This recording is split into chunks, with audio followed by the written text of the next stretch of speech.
கோவை வஉசி மைதானத்தில் இன்று மே 1 அரசு பொருட்காட்சியை தமிழ் வளர்ச்சி மற்றும் செய்தித்துறை அமைச்சர் சுவாமிநாதன் துவக்கி வைத்து பார்வையிட்டார். இக்கண்காட்சியில் 31 அரசு துறைகள் பங்கேற்றுள்ளன. தங்களது செயல்பாடுகள், சாதனைகள் மற்றும் பொதுமக்களுக்கு பயன்படும் திட்டங்கள் குறித்த அரங்குகள் அமைக்கப்பட்டுள்ளன. இந்த கண்காட்சி ஜூன் 14ஆம் தேதி வரை நடைபெறும். நுழைவு கட்டணம் பெரியவர்களுக்கு 15 ரூபாய், சிறியவர்களுக்கு 10 ரூபாய் என நிர்ணயிக்கப்பட்டுள்ளது. தினமும் மாலை 4 மணி முதல் 8 மணி வரை பொதுமக்கள் பார்வையிடலாம். இந்நிகழ்வில் மாவட்ட ஆட்சித்தலைவர் பவன்குமார், மாநகர காவல் ஆணையர் சரவணசுந்தர், நாடாளுமன்ற உறுப்பினர் கணபதி ராஜ்குமார், மாநகராட்சி மேயர் ரங்கநாயகி, மாநகராட்சி ஆணையர் சிவகுரு பிரபாகரன் உள்ளிட்ட முக்கிய தலைவர்கள் கலந்து கொண்டனர். அரசின் சார்பில் இன்றைக்கு கோவையில் அரசு பொருட்காட்சி திறக்கப்பட்டிருக்கிறது. அரசினுடைய 31 துறைகளுக்கான அரங்கங்கள் அமைக்கப்பட்டிருக்கின்றது. இது இன்றிலிருந்து துவங்கி ஜூன் 14ஆம் தேதி வரை ஏறத்தாழ 45 நாட்கள் இந்த பொருட்காட்சி நடத்தப்பட இருக்கின்றது. இதில் பார்வையாளர்களுக்கான பொதுமக்கள் பார்ப்பதற்கான நேரம் மாலை 4 மணி முதல் இரவு 8 மணி வரை பார்ப்பதற்கு அனுமதிக்கப்பட இருக்கின்றார்கள். எனவே இதை பொதுமக்கள் கடந்த ஆண்டு எவ்வாறு இதற்கு வரவேற்பு கிடைத்ததோ அதுபோல் இந்த ஆண்டு அதைவிட கூடுதலாக வரவேற்பு கிடைக்கும் என்ற நம்பிக்கை இருக்கின்றது மக்களிடத்தில். எனவே இது மக்கள் பயன்படுத்திக் கொள்ள வேண்டும். அரசினுடைய திட்டங்கள் மாண்புமிகு முதலமைச்சர் அண்ணன் தளபதி அவர்கள் எந்தெந்த திட்டங்களை அறிவிக்கின்றார்கள் அதையெல்லாம் பொதுமக்கள் எப்படி பெற்றுக்கொள்ள வேண்டும் என்கின்ற அடிப்படையில் நேரில் அதை பற்றி தெரிந்து கொள்கின்ற வகையிலும் எவ்வாறான திட்டங்கள் இப்பொழுது பில்லூர் 4வது குடிநீர் திட்டம், இன்றைக்கு கோவையில் மணிக்கு 3வது குடிநீர் திட்டம் இன்றைக்கு செயல்படுத்தப்பட்டிருக்கிறது. அதெல்லாம் எப்படி அந்த தண்ணீர் இங்கே கொண்டு வரப்படுகிறது என்பதையெல்லாம் மக்கள் அவசியம் அங்கே போய் பார்க்கவில்லை என்றாலும் இதன் மூலமாக தெரிந்து கொள்கின்ற வகையில் மிக சிறப்பாக அரங்கங்கள் அமைக்கப்பட்டிருக்கிறது. அதேபோல் கோவை மாநகராட்சியில் என்ன திட்டங்கள் செயல்படுத்தப்படுகிறது, ஒவ்வொரு துறையிலும் என்ன திட்டங்கள் செயல்படுத்தப்படுகிறது என்பதெல்லாம் இன்றைக்கு அங்கே இருக்கக்கூடிய அதிகாரிகள் அதை வெற்றி விளக்குவதற்கு தயாராக இருக்கிறார்கள். கையேடும் இன்றைக்கு அது அங்கே அச்சடிக்கப்பட்டு வழங்கப்பட்டு வருகிறது. எனவே அது பொதுமக்கள் நேரில் வந்து அதை பயன்படுத்தி கொள்ள வேண்டும் என்று இந்த நேரத்தில் நான் கேட்டுக்கொள்கிறேன். மாண்புமிகு முதலமைச்சர் அவர்கள் இதுபோல் பொருட்காட்சிகளை இன்றைக்கு அதிகமாக மக்கள் கூடுகிற கோவை, அதேபோல் திருச்சி, மதுரை இப்படிப்பட்ட இடங்களில், சென்னை போன்ற இடங்களில் இந்த பொருட்காட்சி நடத்த வேண்டும் என்று உத்தரவிட்டிருக்கிறார்கள்.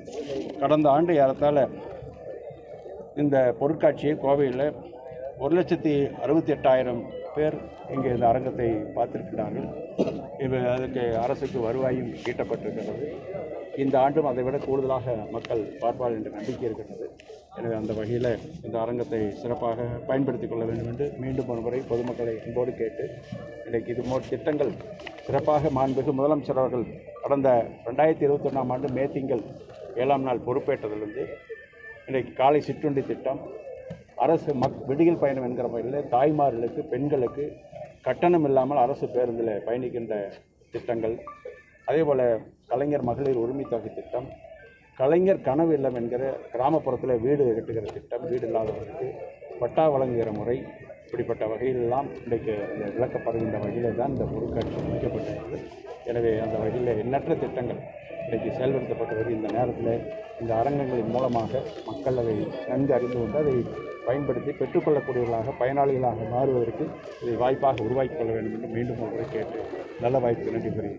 இந்த தமிழில் போர்டு வைக்கிறதுக்கு மாவட்டம் முழுவதும் தமிழில் முதல்ல எடுத்து அது என்ன மாதிரியான மேம்படுத்த ஏற்கனவே அவர்களுக்கெல்லாம் வணிகர் பேரமைப்பை சார்ந்த நிர்வாகிகள் எல்லாம் சென்னையில் கலந்து கொண்டு ஆய்வுக் கூட்டத்தில் கலந்து கொண்டு அவர்களுக்கான விழிப்புணர்வை ஏற்படுத்தக்கூடிய சூழலை உருவாக்கி இருக்கிறோம். அவர்களும் எங்களை அழைத்து ஆங்கில பெயர் பலகையில் இருந்த இடத்துல அதையெல்லாம் எடுத்துவிட்டு தமிழிலே முறையாக அரசு என்ன வழிகாட்டுதோ அந்த அடிப்படையில் பெயர் பலகை வைப்பதற்கு ஒத்துழைப்பு தந்து அந்த நிகழ்ச்சி கடந்த மார்ச் மாதம் சென்னையில் நடந்தது. அவர்கள் நிர்வாகிகள் மூலமாக ஆங்காங்கே அதை குறித்து விழிப்புணர்ச்சியை ஏற்படுத்தி கொண்டிருக்கிறார்கள். அதற்கென ஏற்கனவே குறைவான கட்டணங்கள் இருந்தது, அபராத கட்டணம் கூட இப்பொழுது 2000 ரூபாயாக உயர்த்தப்பட்டிருக்கிறது. முறையாக தமிழில் இடம்பெறாத பெயர் பலகைகளுக்கு அந்த வணிக நிறுவனங்களுக்கு அபராதம் விதிக்கப்பட இருக்கிறது. இதை தமிழ் வளர்ச்சித்துறை இன்றைக்கு அதை கண்காணித்து உரிய முறையில் தொழிலாளர் நலத்துறைக்கு அந்த இதையை சுட்டிக்காட்டுகிற பொழுது அவர்கள் மூலமாக அது நடவடிக்கை எடுக்கப்பட்டு வருகிறது. ஆங்காங்கே நம்முடைய மாண்புமிகு முதலமைச்சர் அவர்களும் தமிழ் எங்கும் தமிழ், எதிலும் தமிழ் இருக்க வேண்டும் என்று விரும்புகிறார். அந்த அடிப்படையில் தலைமைச் செயலாளர் அவர்களும், மரியாதைக்குரிய தலைமைச் செயலாளர் அவர்களும் அது குறித்து காணொலி காட்சி மூலமாக மாவட்ட ஆட்சித்தலைவர்களுக்கெல்லாம் வழிகாட்டி கொண்டிருக்கிறார்கள்.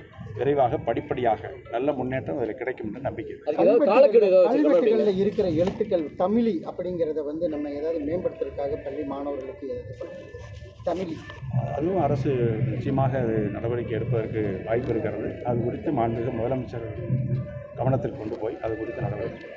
இந்த தமிழில் பெயர் பலகைக்கு ஏதாவது காலக்கெடு இதை அதாவது ஏற்கனவே மக்களாக அவர்களாகவே அதை செயல்படுத்துவார் என்ற நம்பிக்கையில் கால அவகாசம் கொடுக்கப்பட்டிருக்கிறது. படிப்படியாக அது நிச்சயமாக காலக்கெடு நிர்ணயித்து முழு தமிழ் எங்கும் தமிழ் எதிலும் தமிழ். இப்போ கர்நாடக மாநிலத்திலாம் சென்றால் அங்கே கன்னட மொழி தான் அங்கே முறையாக அங்கே எழுதப்பட்டிருக்கும். அதற்கு பிறகு தான் ஆங்கிலமும் மற்ற பிற மொழியும் இருக்கும்.